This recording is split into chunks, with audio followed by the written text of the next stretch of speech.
Hi friends, welcome to Thulasimani kitchen. இன்றைக்கி வீடியோவில் டேஸ்டியான சைட் டிஷ் பார்க்கலாம். ரைஸ் டிஃபனுக்கெலாம் அட்டகாசமாக இருக்கும். இப்போ 4 பெரிய வெங்காயம் எடுத்திருக்கேன். அதுக்கேற்ற மாதிரி இந்த அளவுக்கு புளி சேர்த்துட்டு கூடவே 5லேருந்து 6 வரமிளகாய் சேர்த்து ஒரு 1/4 கிளாஸ் தண்ணி சேர்த்து ஊற வச்சுக்கலாம். அது அப்படியே இருக்கட்டும். இப்போ இந்த அளவுக்கு வெங்காயம் கட் பண்ணியிருக்கேன். இப்போ கட் பண்ண வெங்காயம் எல்லாத்தையும் மிக்ஸி ஜாரில் சேர்த்துட்டு ஊற வச்சுருக்க புளி மிளகாய் அதை அப்படியே தண்ணியோடு சேர்த்து நல்லா நைஸாக அரைச்சி இப்போ ஒரு ஃபேன் வச்சுட்டு அதில் 5லேருந்து 6 ஸ்பூன் கிட்ட எண்ணெய் சேர்த்துருக்கேன். எண்ணெய் கொஞ்சம் தாராளமாக சேர்த்துக்கலாம் இந்த தொக்குக்கு. இப்போ எண்ணெய் நல்லா காஞ்சதும் அதில் 1/2 ஸ்பூன் கடுகு சேர்த்துக்கிறேன். 1/4 ஸ்பூன் அளவுக்கு வெந்தயம், 1/2 ஸ்பூன் அளவுக்கு சீரகம் சேர்த்துட்டு நல்லா பொரிய வச்சுக்கலாம்.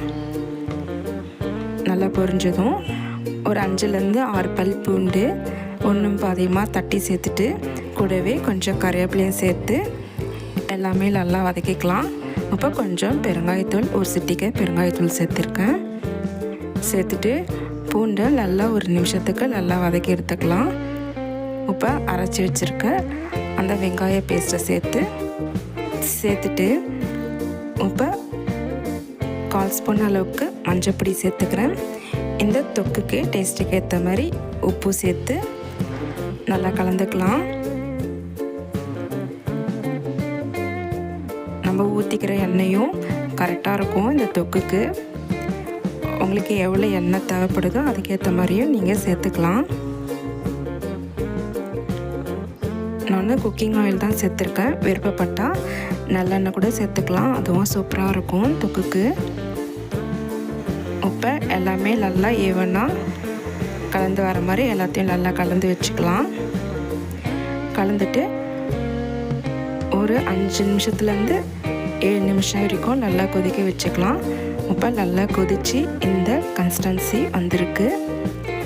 நம்ம ஊற்றின எண்ணெய் எல்லாமே இந்த தொக்கை நல்லா இழுத்து இந்த அளவுக்கு திக்காக வந்திருக்கு. இப்படி தான் இருக்கணும் தொக்கு. ஒரு வாரம் கூட நம்ம ஸ்டோர் பண்ணிக்கலாம். இப்போ பொடிச்ச வெல்லம் கொஞ்சம் சேர்த்துருக்கேன். இது ஆப்ஷன் தான், விருப்பப்பட்டால் சேர்த்துக்கலாம். சேர்த்திங்கன்னா நல்லாயிருக்கும். காரம் உப்பு எல்லாமே பேலன்ஸ் ஆகி சூப்பராக இருக்கும் இந்த தொக்கு. இப்போ சூப்பரான டேஸ்ட்டில் வெங்காய தொக்கு ரைஸ் டிஃபனுக்கெலாம் அட்டகாசமாக ரெடி ஆகிடுச்சு. இப்போ நான் தோசைக்கு தான் சர்வ் பண்ணிக்கிட்டேன். அட்டகாசமான டேஸ்ட்டில் வெங்காய தொக்கு ரெடி ஆகிடுச்சு. அவ்வளோதான் ஃப்ரெண்ட்ஸ். இந்த வீடியோ பிடிச்சிருந்தா லைக் பண்ணுங்கள், ஷேர் பண்ணுங்கள்.